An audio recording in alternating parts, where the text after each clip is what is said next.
વિધાનસભાના અધ્યક્ષ શ્રી શંકરભાઈ ચૌધરીના અધ્યક્ષસ્થાને સુજલામ સુફલામ તથા કેચ ધ રેન અભિયાન અંતર્ગત બેઠક યોજાઈ. પ્રારંભિક તબક્કે જિલ્લામાં 25,000થી વધુ લોકો સોસ કુવા બનાવવા માટે તૈયાર છે, તેમ અધ્યક્ષ શ્રી શંકરભાઈ ચૌધરીએ જણાવ્યું. વિધાનસભાના અધ્યક્ષ શ્રી શંકરભાઈ ચૌધરીના અધ્યક્ષસ્થાને સુજલામ સુફલામ તથા કેચ ધ રેન અભિયાન અંતર્ગત આજરોજ કલેક્ટર કચેરી પાલનપુર ખાતે બેઠક યોજાઈ, જેમાં જિલ્લાના ઉચ્ચ અધિકારીઓ તેમજ પદાધિકારીઓ ઉપસ્થિત રહ્યા.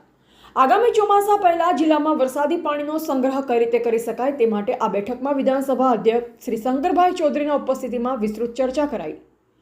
વિધાનસભાના અધ્યક્ષ શ્રી શંકરભાઈ ચૌધરીએ જણાવ્યું કે વડાપ્રધાન શ્રી નરેન્દ્રભાઈ મોદીના રાષ્ટ્રવ્યાપી કેચ ધ રેન અભિયાન અંતર્ગત બનાસકાંઠા જિલ્લામાં જળ સંચય માટે સૌ કોઈ સાથે મળી કામ કરીએ, પાણીનો સંગ્રહ કરીએ, લોકજાગૃતિ વધારવાના કામ કરીએ, ખેતરનું પાણી ખેતરમાં તથા ગામનું પાણી ગામમાં જ રહે તે મુજબ માઇક્રો લેવલનું કામ કરવા અધ્યક્ષ સ્થાનેથી જણાવ્યું.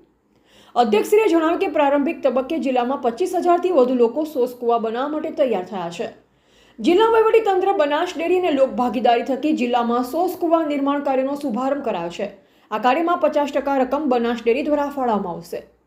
બનાસકાંઠા જિલ્લામાં ભૂગર્ભ જળના તળને ઊંચા લાવવા માટે સોસ કુવા બનાવવા, તળાવ ઊંડા કરવા, ચેકડેમ બનાવવા, નવીન ટ્યુબવેલ બનાવવા, બોર અને કુવા રિચાર્જ કરવા માટે સહિયારા પ્રયત્નો હાથ ધરાયા છે.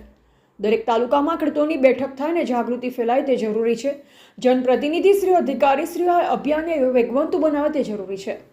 આ બેઠકમાં સર્વ ધારાસભ્ય શ્રી અનિકેતભાઈ ઠાકર, શ્રી પ્રવીણભાઈ માળી, શ્રી સ્વરૂપજી ઠાકોર, શ્રી કાંતિભાઈ ખરાડી, શ્રી માવજીભાઈ દેસાઈ, જિલ્લા કલેક્ટર શ્રી મિહિર પટેલ, જિલ્લા વિકાસ અધિકારી શ્રી એમ.જે. દવે, અધિક કલેક્ટર શ્રી સી.પી. પટેલ સહિત સંબંધિત અધિકારીશ્રીઓ જળસંચય માટે કામ કરતા આગેવાનો ઉપસ્થિત રહ્યા હતા.